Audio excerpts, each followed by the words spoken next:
Selanjutnya adalah keputusan etis. Weasley dan Meiza adalah seorang developer aplikasi. Mereka mempertimbangkan dampak privasi dari aplikasi yang mereka buat dan memilih untuk tidak mengumpulkan data pengguna tanpa izin yang jelas. Keterampilan kritis melibatkan kemampuan untuk berpikir kritis tentang penggunaan teknologi digital, termasuk mengevaluasi dampak teknologi pada masyarakat, mempertanyakan asumsi yang mendasari penggunaan teknologi, dan membuat keputusan yang etis tentang penggunaan teknologi. Selanjutnya adalah keterampilan kreatif. Kita mulai dari contoh konten digital. Seorang pelajar seni menggunakan tablet grafis untuk membuat ilustrasi digital yang diunggah ke portofolio online mereka. Seperti Behance gitu ya, atau Google Drive juga bisa. Selanjutnya adalah pembuatan aplikasi. Seorang mahasiswa informatika membuat aplikasi mobile untuk membantu orang belajar bahasa asing dengan metode yang interaktif dan menyenangkan. Selanjutnya adalah desain website. Seorang pengusaha muda merancang situs web untuk bisnis online-nya menggunakan alat seperti WordPress dan Canva untuk menciptakan tampilan yang menarik. Keterampilan kreatif melibatkan kemampuan untuk menggunakan teknologi digital untuk mengekspresikan diri dan menciptakan sesuatu yang baru.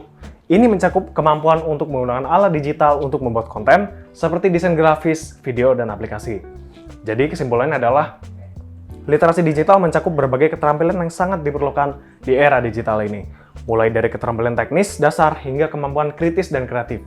Setiap komponen literasi digital memiliki peran yang unik dalam memungkinkan individu untuk menggunakan teknologi secara efektif dan bertanggung jawab. Dengan memahami dan mengembangkan setiap keterampilan ini, seseorang tidak hanya dapat beradaptasi dengan cepat terhadap perubahan teknologi, tetapi juga dapat berkontribusi secara positif dalam lingkungan digital yang semakin kompleks. Literasi digital yang komprehensif memastikan bahwa kita tidak hanya menjadi konsumen teknologi, tetapi juga pencipta dan penggerak inovasi dalam dunia digital. Oke, sekarang kita masuk ke definisi komputer.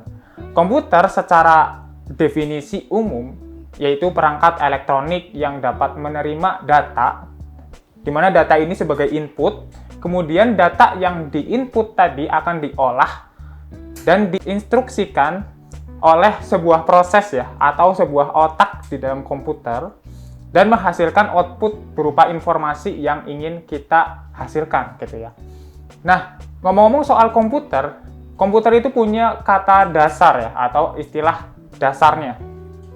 Istilah dasar dari komputer yaitu compute dalam bahasa Inggris, itu artinya adalah menghitung. Basically kalau ngomongin soal komputer, pasti kita tahu komputer itu adalah suatu perangkat yang besar atau personal komputer, atau mungkin laptop, atau mungkin MacBook ya. Tapi sebenarnya komputer itu bisa kita rinciin lagi, detailin lagi, bahwasanya komputer itu ada yang sederhana loh, alat komputer yang paling sederhana ya. Contohnya seperti jam tangan, kalau teman-teman punya jam tangan pasti ya basically itu komputer, karena di dalamnya itu kita bisa menghitung apakah pergerakan angkanya berubah atau menghitung semacam algoritma untuk menghitung alarm atau perhitungan jam gitu ya. Selain jam tangan, kalkulator sederhana juga melakukan sebuah compute ya, sebuah proses komputasi di dalam alat kalkulator.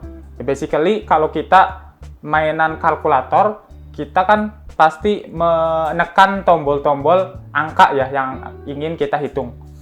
Nah, ketika kita menginput angka-angka tersebut, nanti di dalam alat kalkulator itu akan menghitung hasil daripada angka-angka yang teman-teman berikan gitu. Jadi komputer itu alat yang bisa menghitung gitu ya.